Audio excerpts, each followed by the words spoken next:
Hello friends, welcome back to my YouTube channel. I am Deepa Singh. I hope you all are very well. So आज इस video में हम पढ़ेंगे 2.3 inclusive education, उसका meaning, need and importance, merits and demerits, और साथ ही UDL UDL के बारे में जानें, उसके चैलेंजेस, बेनिफिट्स और उसके प्रिंसिपल।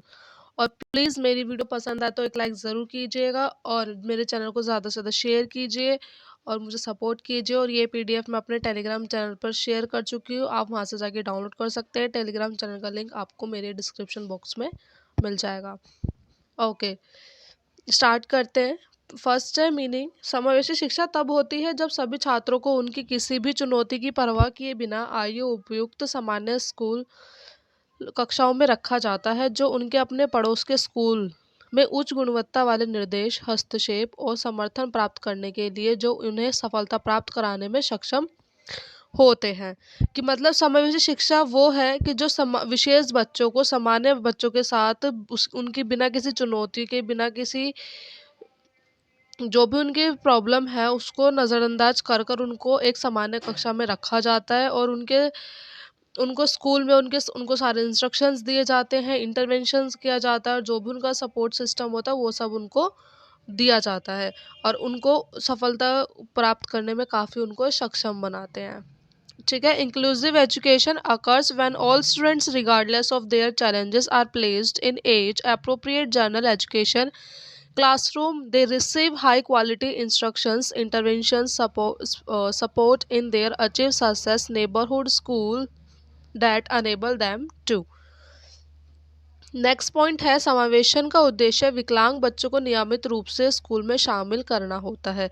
कि जो समावेशन है, इंक्लूजन शब्द का अर्थ बेसिकली वो होता है कि विकलांग बच्चों को रेगुलर स्कूल में लाना, रेगुलर स्कूल में शामिल करना। जैसे नॉर्मल बच्चे अपनी एजुकेशन लेते हैं उसी तरह से ठीक विशेष बच्चों को भी रेगुलर स्कूल में एजुकेशन देना। The objective of inclusion is to include children with disability in school regularly. यह समग्र सामान्य शैक्षिक संरचना में विशेष आवश्यकता वाले बच्चों की सिफारिश करता है। कि मतलब इसमें क्या होता है कि जो जनरल एजुकेशन, इसमें इस वाले पॉइंट में ये कहा गया है कि जो नॉर्मल एजुकेशन फ्रेमवर्क है, कि जो सामान्य बच्चों के जो एजुकेशन फ्रेमवर्क तैयार किया जाता है, ठीक उसी तरह से वो विकलांग बच्चों के लिए भी उसमें उसकी उनकी सिफारिश करता है कि उनके लिए भी उसी एजुकेशन की तरह उनके लिए भी वर्क बनाया जाए। इसका मतलब यह भी है कि शिक्षा की प्रक्रिया बहुत जल्दी शुरू कर दिए ताकि यह बच्चे हम उम्र बच्चे के बराबर प्रगति कर सके। कि इसका मतलब ये भी है कि जो विशेष बच्चे हैं उनकी शिक्षा की प्रक्रिया को जल्दी से शुरू करना, जैसे कि जो उनके बराबर के बच्चे हैं उनकी बराबरी कर सके। जो सामान्य बच्चे विशेष बच्चे थोड़ा सा आगे होते हैं एजुकेशन के उसमें, ठीक उसी तरह से उनका भी उन्हीं के बराबर करना इसका उद्देश्य होता है। This also means that the process of education should be started very early so that these children can progress at par with children of our age। Next point, मौलिक रूप से समावेशी एकीकरण से अलग है क्योंकि समावेशन का अर्थ है संपूर्ण शिक्षा प्रणाली को अपनाना, जिसमें स्कूल संरचना, भवन, फर्नीचर, शिक्षा एवं कक्षा प्रबंधन, विकलांग बच्चों की आवश्यकता शामिल है। कि जो समावेशी एकीकरण है वो जो मौलिक रूप से जो समावेशी है वो एकीकरण से अलग है। एकीकृत वो इंटीग्रेटेड एजुकेशन पढ़ी थी उससे काफ़ी अलग होती है। इसमें विकलांग बच्चों की सारी उनके शिक्षा प्रणाली को तैयार किया जाता है, उनकी पूरी जो भी स्ट्रक्चर होता है वो सब देखा जाता है, उनको सारी इंफ्रास्ट्रक्चर दिया जाता है, क्लास में जो भी सारी उनकी सपोर्ट सर्विसेज हैं वो सब उनको दी जाती है उनकी आवश्यकता के अनुसार। Fundamentally, inclusive integration is different because means embarrassing the entire system, including schools, structure, building, furniture, instructional and classroom management, and the need of children with disabilities। Next point, पाठ्यचर्या के पुनर्गठन में पाठ्य पुस्तकों की विभिन्न अनुकूलन निर्देश अनुसार रणनीतियों और साथ ही मूल्यांकन प्रक्रिया शामिल है। कि जो हमारा करिकुलम बनाया जाता है, जो उसमें बच्चों की अलग-अलग उनको अलग-अलग तरीके से उसमें अडेप्टेशंस की जाती है। अडेप्टेशन मतलब उसमें अलग-अलग तरीके से चेंज किए जाते हैं इंस्ट्रक्शंस के अनुसार, जो भी रणनीतियाँ उसमें लिखी जाती है और साथ ही जिस भी तरह से बच्चों का मूल्यांकन किया जाना चाहिए, वो भी सारी उसमें प्रक्रिया लिखी जाती है। Restructuring the curriculum involves various adaptation strategies to textbook as well as the evaluation process. Next point है, इसके अलावा बाधा मुक्त वातावरण का प्रावधान और कम से कम प्रतिबंधात्मक वातावरण में शिक्षा समावेशन का दर्शन भी व्यवहार संबंधी बाधाओं को दूर करने पर बल देता है कि जो एक विशेष बच्चों को इंक्लूसिव एजुकेशन में बैरियर फ्री एनवायरनमेंट देना कि बच्चे पर किसी भी चीज़ की बाधा ना आए, जो भी एक स्ट्रिक्ट एनवायरनमेंट उनको हटाया जाए। ठीक है। Additionally, the provision of barrier-free environment and philosophy of educational inclusion in least restrictive environment also emphasize the need to remove behavioral barriers. Next, importance and need, महत्व एंड आवश्यकता। होपफुली आपको इतना topic यहाँ तक अच्छे से समझ में आया होगा, उसका वो मीनिंग था। आपको अलग अलग तरीके से इसमें मीनिंग बताया गया। और प्लीज़ मेरी वीडियो पसंद आए तो लाइक्स ज़रूर करना और ज़्यादा से ज़्यादा अपने दोस्तों तक मेरे चैनल को शेयर कीजिए और सब्सक्राइब कीजिए। ओके, स्टार्ट करते हैं। इम्पोर्टेंस एंड नीड, महत्व और उसकी आवश्यकता। फर्स्ट पॉइंट है, यह सीमाओं व बाधाओं को दूर करता है तथा यूडीएल के उद्देश्य को सफल करने में सहायता होता है। मतलब जो भी उनकी लिमिटेशंस होती है, जो भी उनके बैरियर्स होते हैं, उनको दूर करता है और साथ ही जो यूडीएल के जो उद्देश्य होते हैं उनको सफल बनाता है। वो आप जानोगे यूडीएल के बारे में अभी लास्ट में इसमें आएगा। It removes limitations and obstacles and helps in achieving the objectives of UDL. Point second, समावेशी शिक्षा में में अच्छी तरह से निर्मित राष्ट्र बनाने की क्षमता होती है कि समावेशी शिक्षा का जो समावेशी शिक्षा है वो एक लोगों की एबिलिटीज़ के अनुसार एक अच्छा राष्ट्र बनाने में हेल्पफुल रहता है। नेक्स्ट पॉइंट, सभी बच्चे अपने समुदाय में खुद को आत्मसात कर सकते हैं और अपनेपन की भावना विकसित कर सकते हैं कि इस शिक्षा के अंतर्गत बच्चा अपने कम्युनिटी में अपने आप को उसमें को इंटीग्रेट कर पाता है, उसमें अपने आप को ढाल पाता है और साथ ही अपनेपन की जो भावना होती है उसको भी विकसित कर पाता है। नेक्स्ट पॉइंट फोर, सभी विकलांग बच्चों को व्यावसायिक सेवाओं का अवसर देता है कि जो भी उनकी वोकेशनल सर्विसेज होती है वो उन सबको प्रोवाइड कराती है। पॉइंट फिफ्थ, शिक्षक को अपने छात्र की ताकत व कमजोरियों को पहचान करने में मदद करता है और उनके परिणाम स्वरूप आगे की रणनीति तैयार करता है कि जो भी बच्चे की ताकत है, जो भी उनकी कमजोरियां हैं, कि बच्चे के इंटरेस्ट पे, उनकी वीकनेस पे, उनके लाइकिंग डिसलाइकिंग, ये सब पता करने में हेल्प करता है और साथ ही टीचर उस चीज़ को जानकर उनके अकॉर्डिंग अपनी स्ट्रेटजीज को तैयार करती है। नेक्स्ट पॉइंट, छात्र एक दूसरे की देखभाल करने की अपनी जिम्मेदारियां को सीखते हैं, जो उन्हें आत्म खोज की ओर प्रेरित करता है कि जो छात्र होते हैं जो उनकी देखभाल, जो उनकी रिस्पॉन्सिबिलिटीज़ होती है उनको सीखते हैं और साथ ही अपने आप की जो उनकी सेल्फ डिस्कवरी होती है उसको भी कर पाते हैं, उसके लिए भी मोटिवेट हो जाते हैं। नेक्स्ट पॉइंट सेवेंथ, इसका उद्देश्य बच्चे को एक खुशहाल जीवन जीने में सक्षम बनाना है तथा उसके परिवेश में स्वस्थ जीवन का निर्माण करना है कि बच्चों को एक अच्छा हैप्पी लाइफ देना और साथ ही उनके परिवेश में जो भी उनकी लाइफ्स की जो परिवेश है उसको स्वस्थ बनाना, एक हेल्थी लाइफ उनको देना। नेक्स्ट पॉइंट, यह सभी प्रकार के पूर्वाग्रहों तथा भेदभावों को दूर करता है। जो भी उन लोगों के प्रति जो भी भेदभाव किया जाता है, जो भी चीज़ उनके हित में नहीं होती है, जो नेगेटिव पॉइंट्स होते हैं उनको भी दूर करती है। यह सभी के लिए शिक्षा के लिए नए तरीके और पैरामीटर तैयार करता है अभी बच्चों के अनुरूप। मतलब जो ये शिक्षा है उनके तरीके और पैरामीटर्स को तैयार करता है जो भी बच्चे के अनुरूप होते हैं। सभी बच्चों के अनुरूप की जो बच्चा उसमें हर एक चीज़ को उसके साथ कंफर्टेबल हो सके, उसको हर एक चीज़ अच्छे टाइम टू टाइम मिल जाए, उसको अच्छे से हर एक चीज़ को प्रोवाइड किया चल जाए, वो भी एक उस तरह से तौर तरीके तैयार किए जाते हैं। ठीक है। नेक्स्ट पॉइंट है, यह आत्मनिर्भरता को बढ़ावा देता है और बच्चों में मुकाबला कौशल, आलोचनात्मक सोच, निर्णय लेने की शक्ति और समस्या कौशल को विकसित करता है। Etch promote self reliance in children, develop कॉपिंग, critical thinking, decision making skills and problem solving skills. Next है एडवांटेज, इंक्लूसिव एजुकेशन के एडवांटेज 3 उसमें है, विकलांग बच्चों के लिए, दूसरे बच्चों के लिए और शिक्षक के लिए।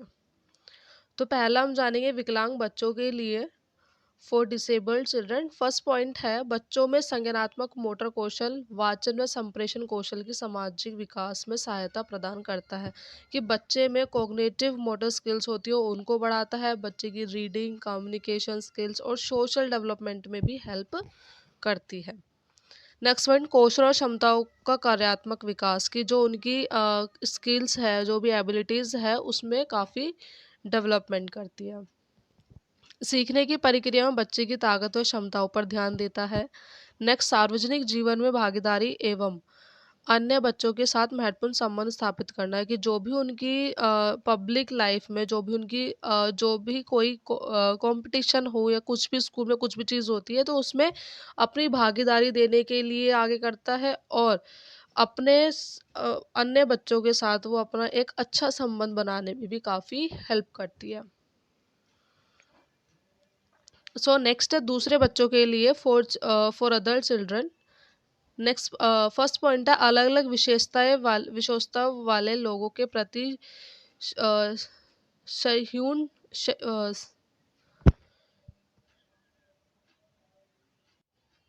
सहिष्णु रवैया और प्रकृति धारणा का गठन, कि मतलब जो अलग अलग डिफरेंट डिफरेंट डिसेबिलिटीज़ या डिफरेंट डिफरेंट करेक्टरिस्टिक्स के जो बच्चे होते हैं उनके प्रति एक अच्छा बिहेवियर दिखाना, एक प्रेम भावना को डेवलप करना, अपने से अलग लोगों के साथ मित्रतापूर्ण संबंध स्थापित करना और बनाए रखने में हेल्प करती है। उन लोगों के साथ सामाजिक सहयोग जो उससे अलग है, कि जो उससे अलग है बच्चा, जैसे कोई डिसेबिलिटी वाला बच्चा है जो उससे कोई अलग है, तो उनके साथ एक अपना सहयोग देना, एक सोशली चीज़ों में उसमें अपना सहयोग करना। क्लास में भी कोई एक्टिविटी होती है, स्कूल में कोई एक्टिविटी होती है, तो उसमें बच्चा अपने दूसरे बच्चों के साथ उसी की तरह अपना भी सहयोग देता है, उसमें भी काफ़ी हेल्पफुल रहती है। एक सामान्य परिणाम प्राप्त करने के लिए जो गैर मानक दृष्टिकोण और सरलता का गठन, कि जो एक अच्छा एक नॉर्मल परिणाम जो उनको रिजल्ट होता है उसको पाने के लिए काफ़ी सिंपल तरीके से और जो नॉन स्टैंडर्ड अप्रोच होते हैं उनका काफ़ी जो भी उनके रिजल्ट्स होते हैं, जो भी उनके खुद के जो रिजल्ट होते हैं उनको प्राप्त करने में काफ़ी हेल्पफुल रहती है। नेक्स्ट पॉइंट, शिक्षक के लिए इंक्लूसिव एजुकेशन में जानेंगे कि शिक्षक के लिए क्या किस तरह से लाभदायक होती है। फर्स्ट पॉइंट, छात्रों के लिए व्यक्तिगत विशेषताओं की बेहतर समझ, कि हर एक छात्र के लिए उनकी पर्सनल कैरेक्टरिस्टिक्स, जो उनकी पर्सनल विशेषताएं होती हैं उनको जानने में हेल्पफुल रहती है। व्यक्ति को स्थान में रखते हुए प्रभावी कार्य के लिए विभिन्न शैक्षणिक तकनीकों में महारत हासिल करने में, कि जो उनकी एजुकेशनल टेक्निक्स होती है उनको अच्छी तरीके से और इफ़ेक्टिवली वर्क कराने में हेल्पफुल रहना। विभिन्न रणनीतियों को बेहतर समझ के लिए बच्चों के धारण तक पहुंचना और एक समग्र चित्र का निर्माण करना है, कि जो विभिन्न रणनीतियों जो भी उनकी स्ट्रेटजीज बनाई जाती है, टेक्निक्स होती है, उनकी बेहतर समझ के लिए और बच्चों के कॉन्सेप्ट तक पहुंचने में और उनको अच्छी तरीके से निर्माण कर सके, बच्चों में थोड़ा बदलाव ला सके, उनका विकास कर सके, उसमें काफ़ी हेल्पफुल रहता है। ठीक है। नेक्स्ट दोष, डिसएडवांटेजेस। फर्स्ट पॉइंट, समावेशी शिक्षा में ज़्यादा कीमत लगती है सामान्य शिक्षा को देखते हुए। उसका क्या है कि जो समावेशी शिक्षा होती है इसमें ज़्यादा कॉस्टली होती है according to general education. Next point, समावेशी शिक्षा में कई बार कक्षा में असामान्य रूप से व्यवहार कर देते हैं, कि जो बच्चे होते हैं डिसेबिलिटीज़ वाले वो सामान्य बच्चों के साथ या फिर सामान्य बच्चे विकलांग बच्चों के साथ एक अब एब नॉर्मली बिहेव कर देते हैं। नेक्स्ट है थर्ड पॉइंट, समावेशी शिक्षा में विशेष वातावरण का कक्षा वातावरण या कक्षा चाहिए होती है।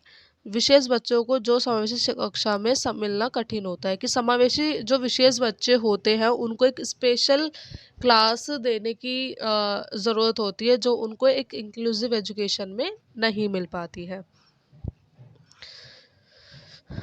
पॉइंट फोर्थ, समावेशी शिक्षा में कक्षा में सामान्य छात्र विशेष बच्चों की कार्यशैली को देखता है तो उसका कॉन्फिडेंस कम हो जाता है, कि जो समावेशी इंक्लूसिव एजुकेशन में जो नॉर्मल बच्चे होते हैं उनकी कार्यशैली, जो भी बच्चा कर रहा है उसकी वर्क अचीवमेंट को देखकर वो उसको अपने आप में कॉन्फिडेंस लोग कम कर देता है।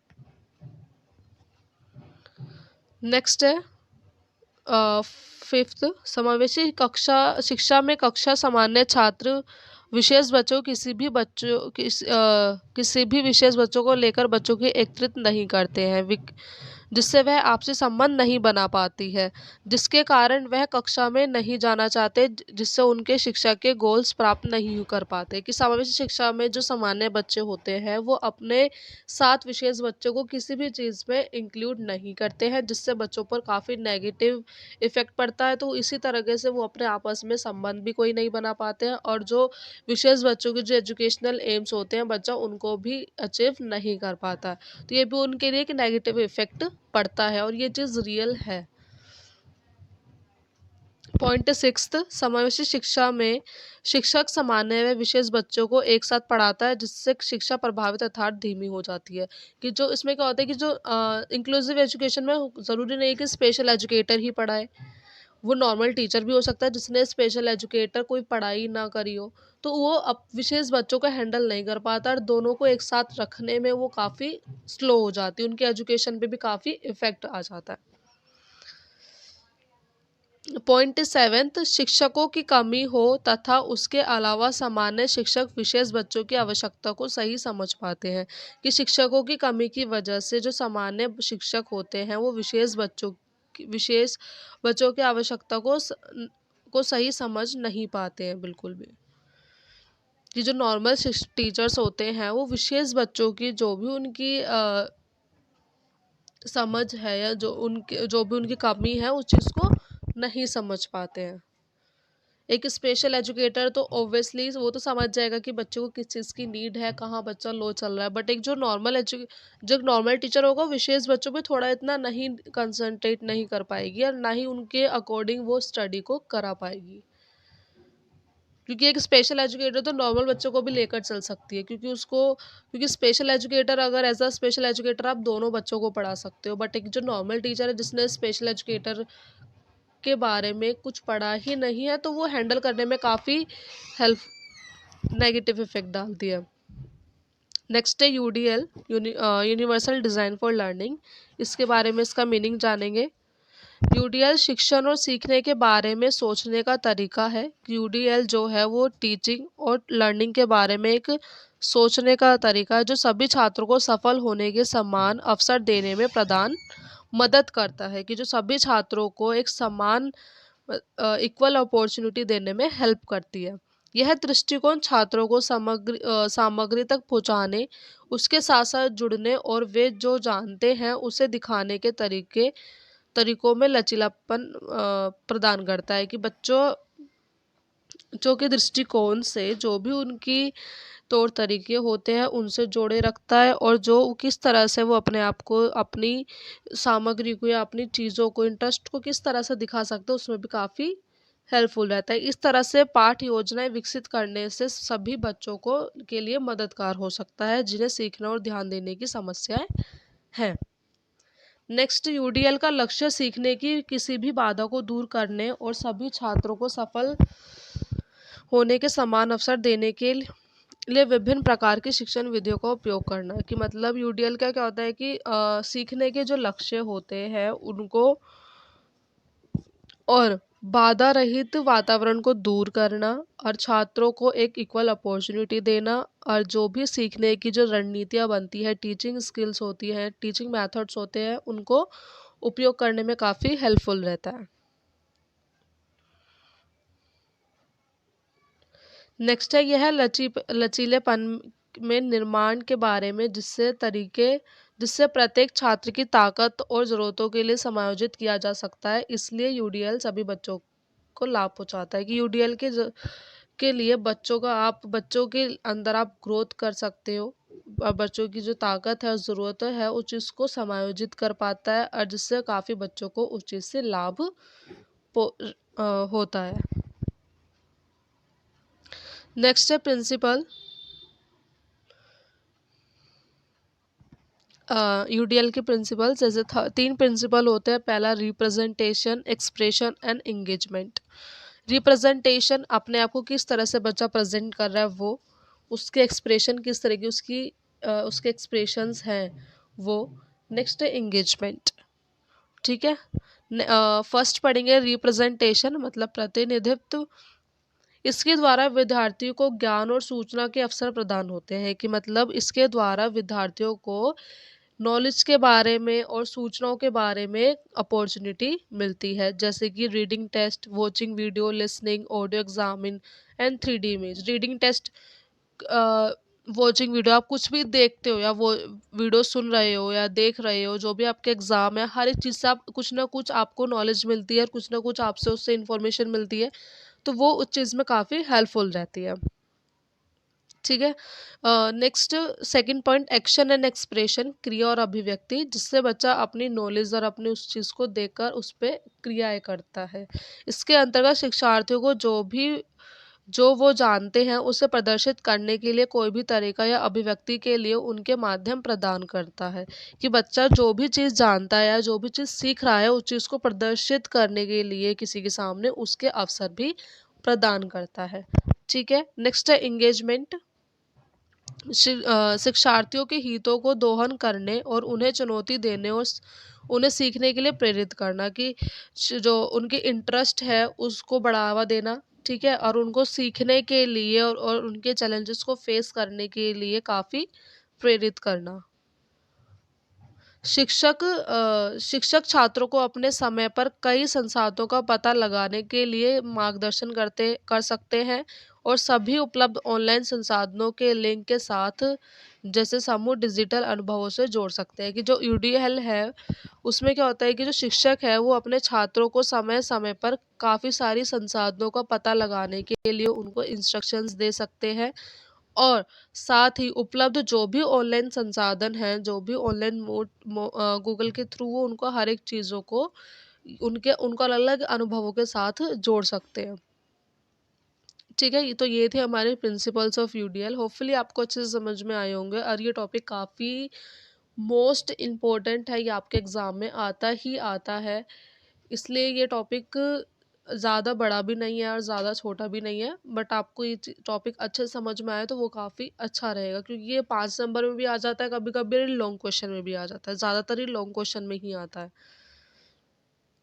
नेक्स्ट है बेनिफिट्स ऑफ यूडीएल। यूडीएल के बेनिफिट्स काफ़ी तरीकों में होते हैं, जैसे UDL make learning more accessible even in journal education. Next है UDL reduced stigma. UDL adapts the content of learner. Next UDL plays rent strength.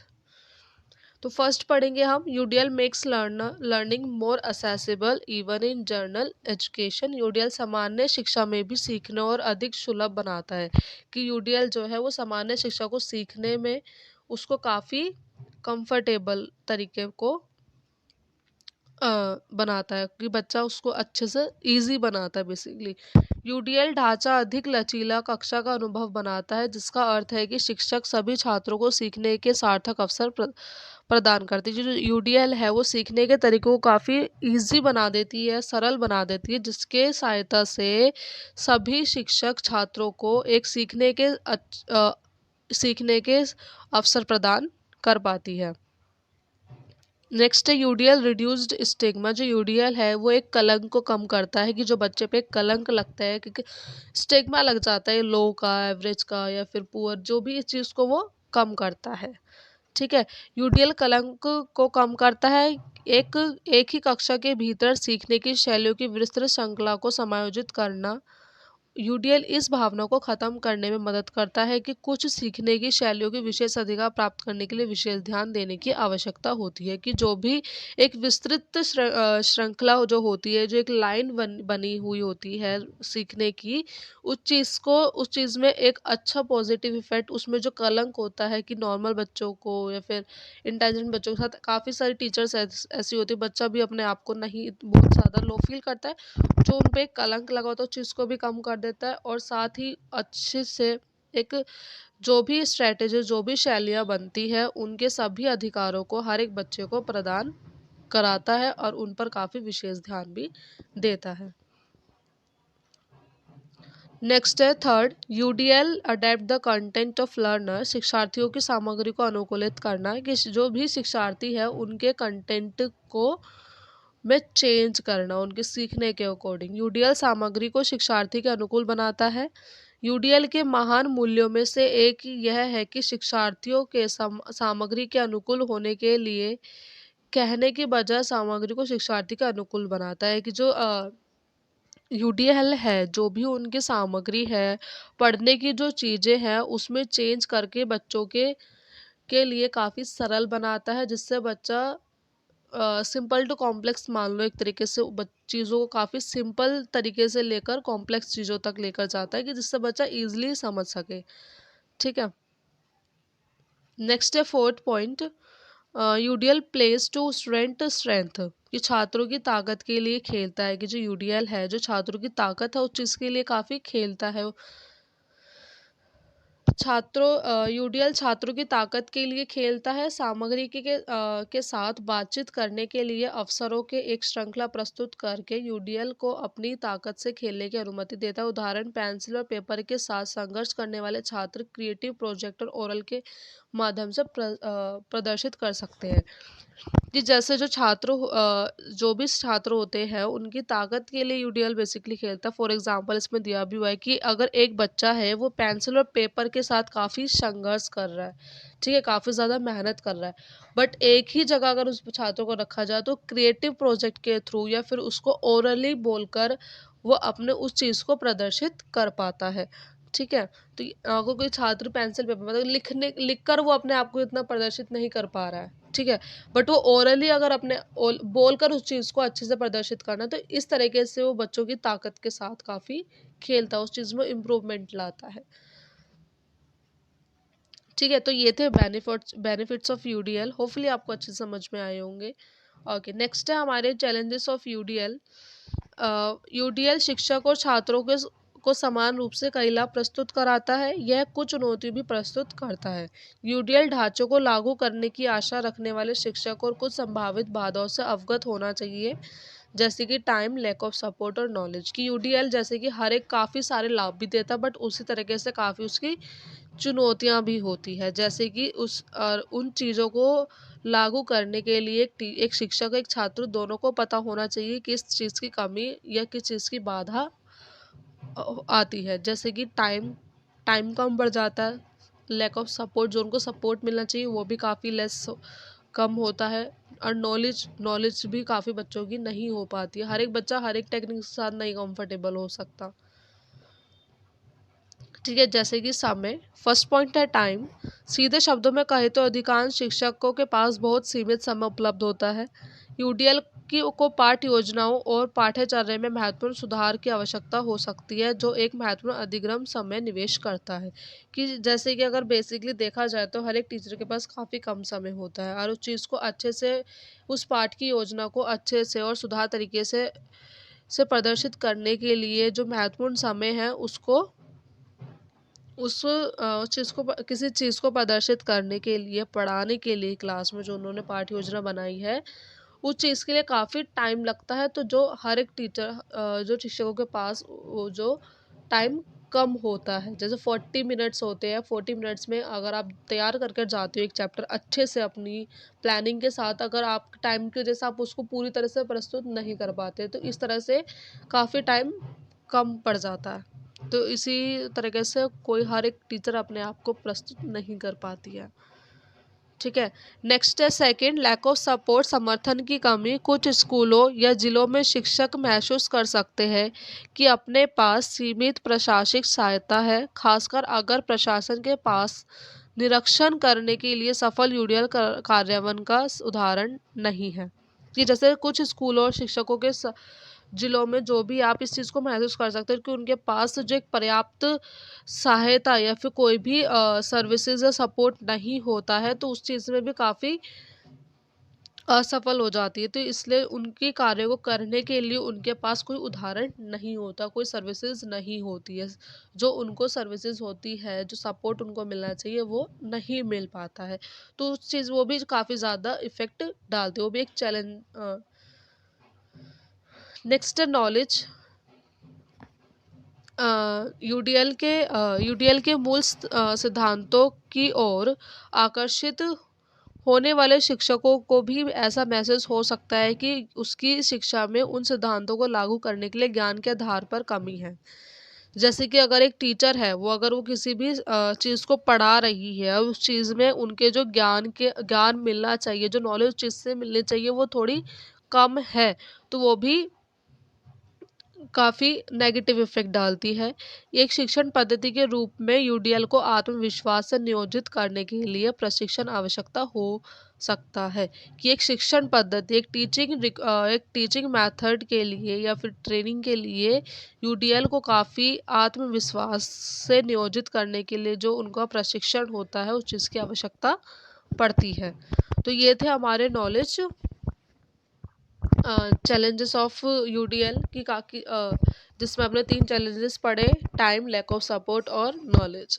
Hopefully आपको ये टॉपिक यहाँ तक अच्छे से समझ में आया होगा, और प्लीज़ मेरी वीडियो पसंद आई हो तो एक लाइक ज़रूर कीजिएगा और ज़्यादा से ज़्यादा शेयर कीजिए और मुझे सपोर्ट कीजिए। आप लोग बिल्कुल भी सब्सक्राइब नहीं करते हो, अपने दोस्तों तक मेरी वीडियोज़ को पहुँचाइए और सब्सक्राइब कीजिए। और ये पीडीएफ मैं अपने टेलीग्राम चैनल पर शेयर कर चुकी हूँ, आप वहाँ से जाके डाउनलोड कर सकते हैं। टेलीग्राम चैनल का लिंक आपको मेरे डिस्क्रिप्शन बॉक्स में मिल जाएगा। Bye bye.